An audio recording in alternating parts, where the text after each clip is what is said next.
Okay. So today I'm speaking with someone about her recent experience with medicinal mushrooms. She is choosing to remain anonymous, and we are going to respect that to the utmost degree. All of what we're going to talk about is a very personal journey, and this conversation is not to, work through what's right or what's wrong or to convince anyone of anything. It's simply to just hold space for greater understanding, for reflection, and for sharing without judgment. So I'm deeply grateful that you are here having this conversation with me. Thank you for being here. Of course. Thank you for having me. It feels Sounds like an honor to share my story. All right. So I'd love for you to just start off by letting us know what led you to consider doing a mushroom journey in the first place. Yeah, so I'd heard whisperings of medicinal mushrooms and all of the benefits of it from just kind of hearsay to then more recently with the FDA approving psilocybin, which is the active ingredient in mushrooms for treatment in PTSD. And there's, all of these psychiatric uses for psychedelics in general, like overarching. Like there's ketamine clinics with guided ketamine infusions by psychiatrists to help with trauma and really so many different areas within therapy. So, it just as things became more and more um, better studied and better understood, I was like, okay, maybe there's something here with psilocybin and psychedelics in general. And I just happen to have a community of friends, some people I met from college, Hmm. who are now in the psychedelic advocacy world. Like they help with just promoting psychedelics and helping with the funding for research, etc. So I kind of was just always in the background, but I think what ultimately pushed me, like I think most things, is I just went through something. I went through a pretty rough breakup last year, and then, while you're in the thick of grief, my grandmother passed away, so it was like grief compounds grief, and so there Hmm. was just like suddenly I was mourning, the relationship, and I was thinking about heartbreak, and then now I'm thinking about death in the context of family and family dying, and it was probably one of the darkest few months I've had for a while. So you kind of have to hit rock bottom before you kind of start pulling yourself up. And just fast forward, spoiler alert, I feel like I'm at one of the best places in my life right now that I've ever been. That's Um, amazing. And you're saying that because of this experience that you've had, this journey that you've taken through this. Not necessarily only with the mushrooms, but I think it's multifaceted, right? Like it's just like, so it started off with me being like, okay, you know what? I just want to get really fit. I'm going to get super strong. I want to build muscle. I'm going to look really toned. So, you start doing a bunch of exercise and then that, but it's not enough, right? So just to get to, it's sort of like the psychedelic piece. The mushroom is just one tool in it, multiple tools in order Hmm. to get you to where you are. So, I started working out, but like you're not going to lose weight just by hitting the gym. You got to change multiple aspects of your life and you have to be consistent and committed. Hmm. So I actually ended up working with personal trainer, and then I started eating clean. I cut out processed foods. I was only eating whole, clean foods, and I was definitely starting to feel better. I was sleeping a little bit better. I was trying to, drink more in moderation. But then it Yeah. just felt like it's like all of that definitely made me feel better, but it felt like there was like a third, there was another piece missing. And I think part of people's, I don't know, just part of our healing journey in general. I think that's how I've been labeling the past 6 to 8 months for me is it's this healing journey. It has to be not just physical, diet, etc. It's got to be spiritual as well. Right. And I think I was really lucky to have this community of friends in psychedelics that didn't really just think about it as like a drug, but it's really thought of as um like a a connection to the spiritual world. Like it Hmm. is a gateway to the spirit to other realms and other dimensions. And I didn't really understand it. It felt really woo-woo at the time, but like you don't really get it until you really do it. It's actually funny because in the middle of the trip, I turned to my friend and I told her she was actually the shaman and the guide at the time, so she wasn't on the trip with me, but she was guiding us. And I just turned to her and I look at her and I was like, "Oh, I get it. I get it now." So I think yeah, I think that's where I became more open to the idea of it, is it really wasn't just like, oh, we're gonna go take a bunch of mushrooms Yeah. and like stare at a tree, you know? It was very, very intentional, the entire process. So for someone who, hasn't ever done this sort of thing or, is contemplating, what type of preparation did you have? Did you do like mental, any type of emotional or physical Hmm. preparation beforehand? And then with that, did you have, obviously, you were saying you had a lot of these catalysts that happened when it came to breakups and death, but was there a specific question or intention that you were looking to gain or like move toward through this process?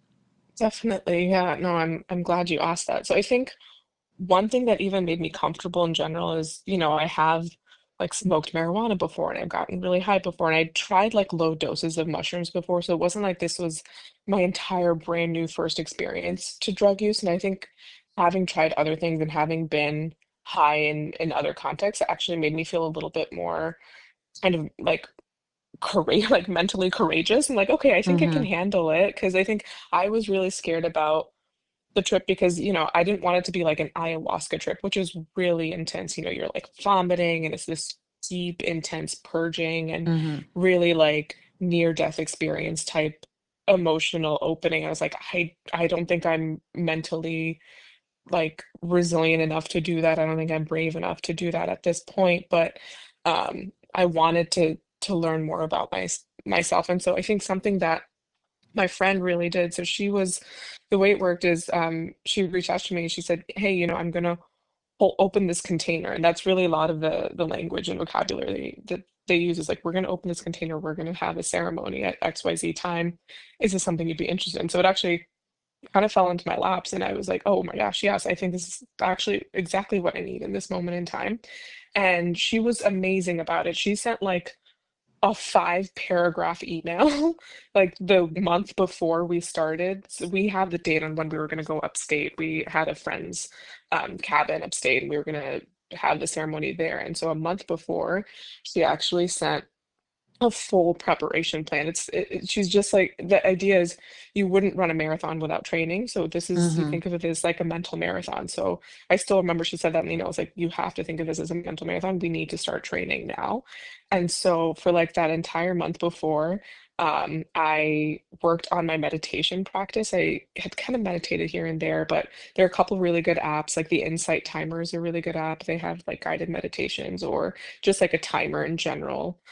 So worked on a meditation practice and really made an intention of, okay, every day, 10 to 15 minutes before I sleep. It doesn't have to be a full like 30 minutes or an Yeah. hour. Just start small and then make it a habit. And then no substances, definitely the week before we went up there. So like no alcohol, no marijuana, even actually like restraining from physical intimacy, like no no sex, no orgasms, like really kind of keeping your body as in a way like pure as A natural possible. And then state. Yeah. exactly. And so um she actually with the meditation and I was trying to do a little bit of journaling too. We were working on our intentions leading up to it. So we wrote down, you want when you enter the ceremony, it's not just let's open up my subconscious and see what happens and see what I learn. You have to go in there with a specific goal or intention, like you mentioned, because the way psilocybin actually works on the brain, it's a non-specific amplifier.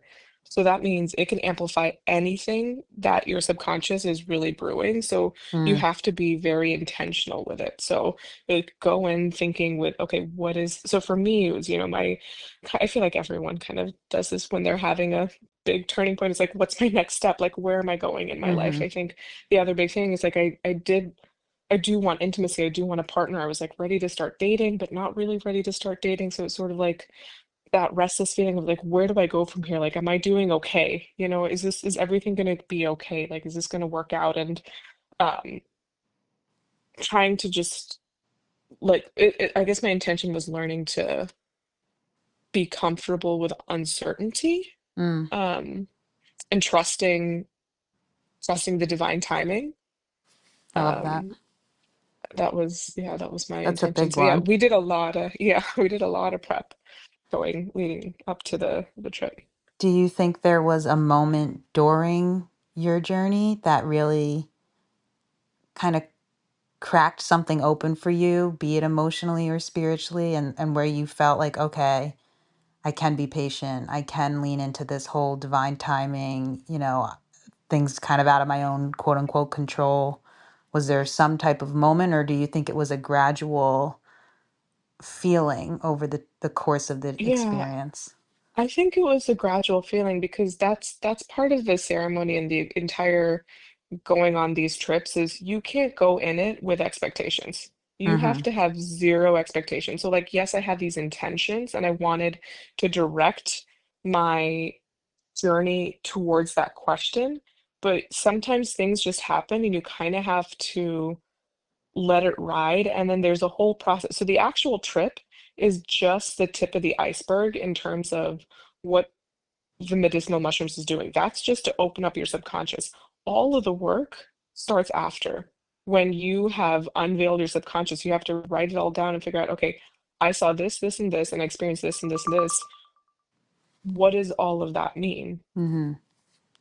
Like you have to put it all together. You're just open, it's like opening up a puzzle set. Like, going on the journey on the trip is opening up your subconscious. It's like opening up a jigsaw puzzle.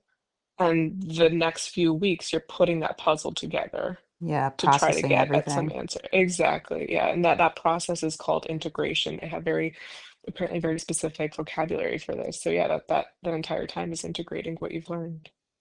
Okay, so that's a fabulous, Mhm. segue into the next thought, which is like, how have you integrated what you've experienced back into your daily life?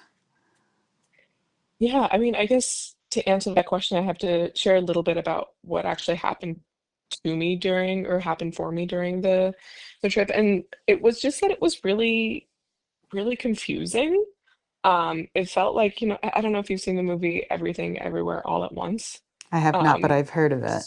Fantastic movie. It's basically, they're traveling through all these different dimensions and portals and timelines. And I felt like I was just not on this plane.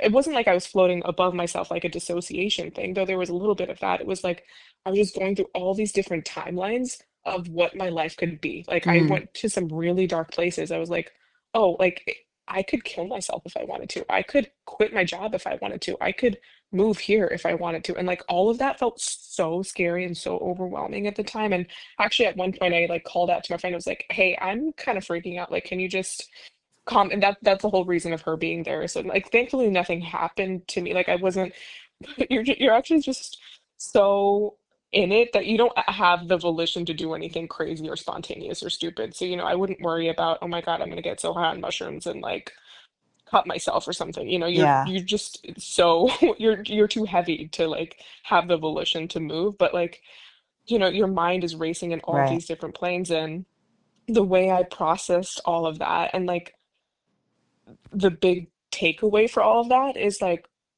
realizing how much control I actually have over my life.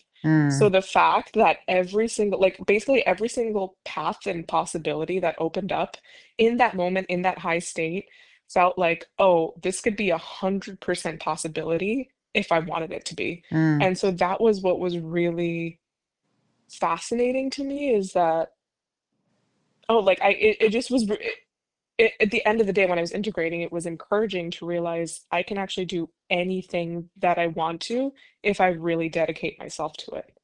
I love that. The possibilities are Yeah. literally Yeah. infinite.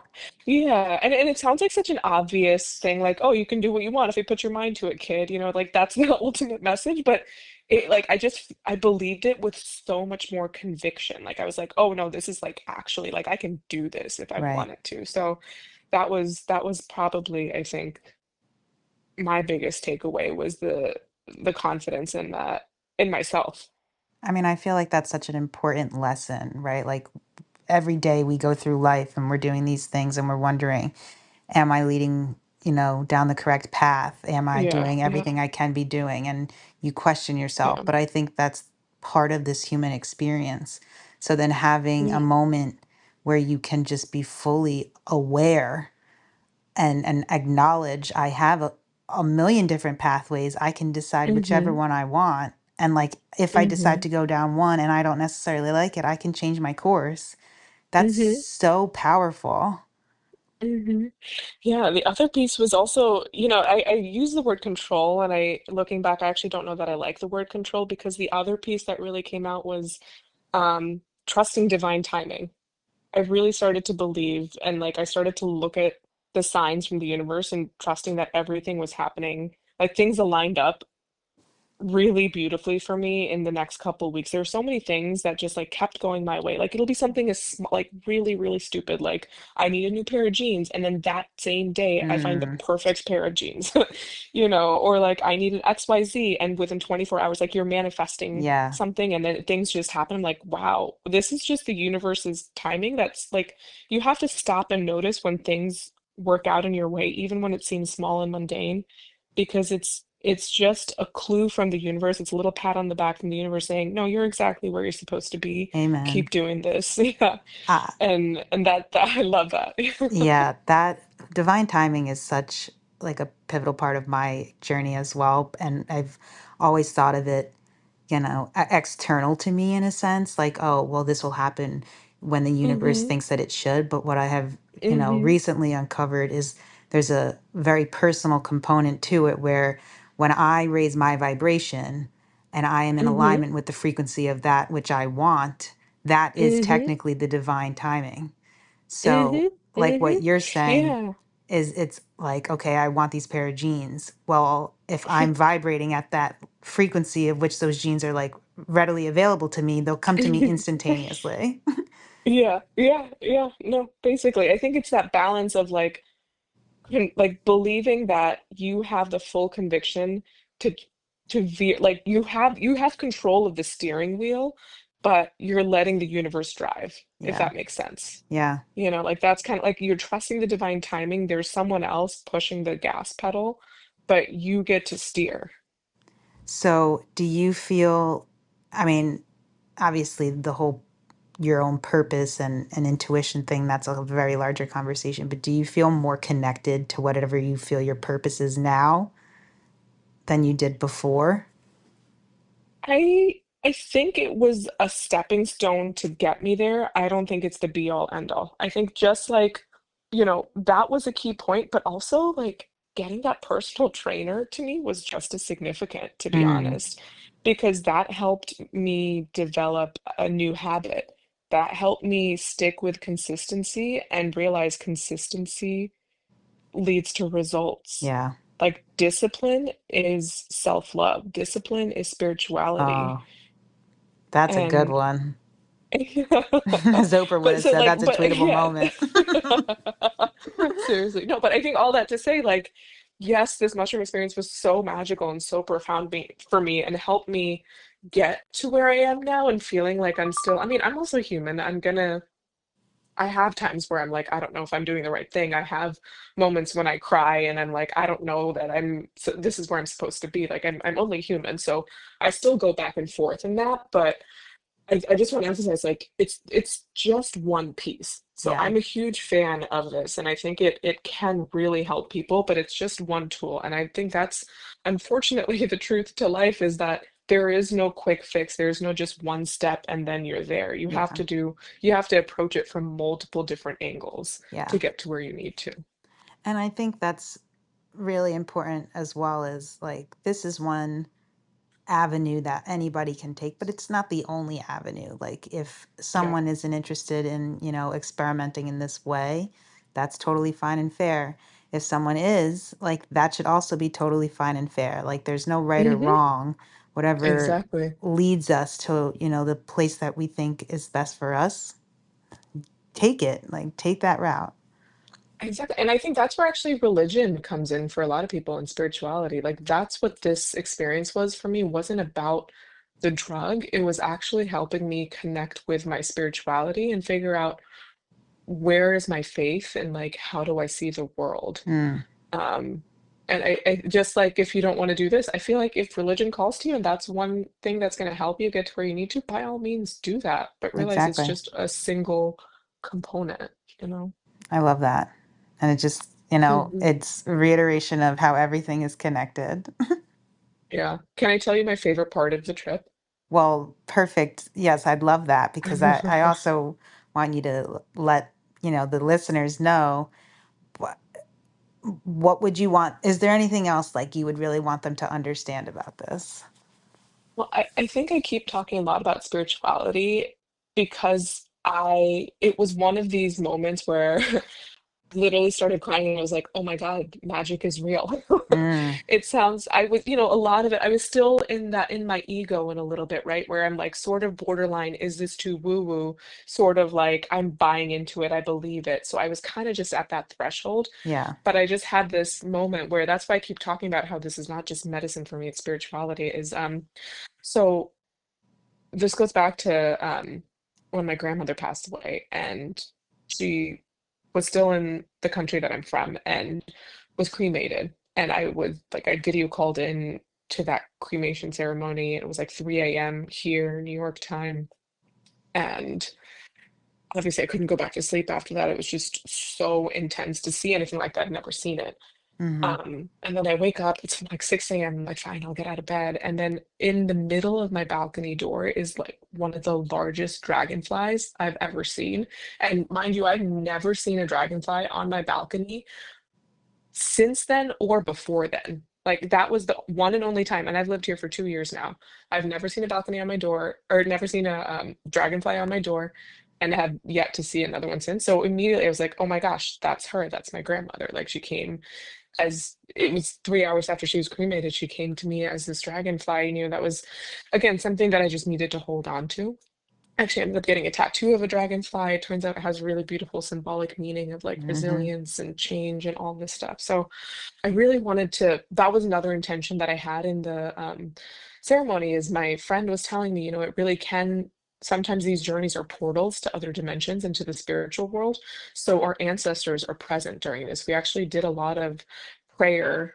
We built an altar, actually. That was one thing I didn't even talk about as a separate side tangent.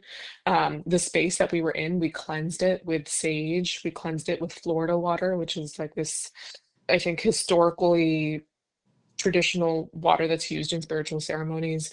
We've built an altar where everyone brought soil from our land, water from our Wow. well, some objects that were meaningful to us. It was very intentionally created, and we prayed the night before. We called to our ancestors to protect us. We went on a hike in the morning. We did yoga in the morning. There was a lot of prep. That's beautiful. So right, right. I think yeah, my friend really did a beautiful job in creating this container.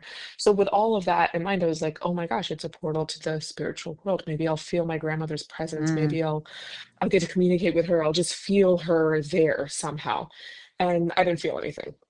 I didn't see her, I didn't hear her, I didn't feel her energy. So I was disappointed. The next day, I should mention that this ceremony, it was me, one other person who I'd actually met before, just us two taking the large dose of the mushrooms, the psilocybin, and then our main friend who was the shaman and the guide and sort of the person to help us through it. And then there was another person that I actually hadn't met before, but he was a close friend to my friend and was the cook and the fire tender. We were sitting in front of this fireplace, so he was the one that was, managing the fire and all that. So the next day, the four of us were sitting together, we're processing, the two of us who were in the ceremony were processing what we saw, etc. And then towards the end of that, the other person in the ceremony was like, oh, I totally forgot to tell you at one point, I really wanted to tell you, but I couldn't figure out the words, but you had these massive dragonfly wings behind you. wow. And then I literally got chill. Actually, saying it now, I just got I goosebumps got chills again. too. I started crying. I was like, I'm sorry, what did you say? And so this person has no idea about my Yeah, grandmother, the dragonfly story. They didn't see my dragonfly tattoo. They know nothing about this, right? So of all of the things that they could have seen, they saw dragonfly wings. I started crying and I still think about it now. It makes me want to cry. So that was that moment. The next day I was like, oh, okay, magic is real. that's The your spirit realm confirmation. is real. Yeah, that was that. I was like, how else? It seems too random to just be a Yeah, coincidence, of all of the things. That was one of my big intentions too. So she was there. She was there watching over me. She was present. 100%. And I think that's such a So, beautiful way to kind of close the conversation just by acknowledging that.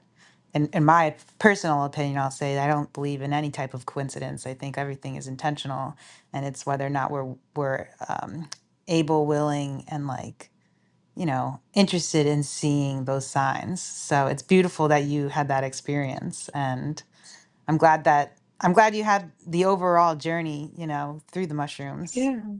And Yes. Yeah. Yeah.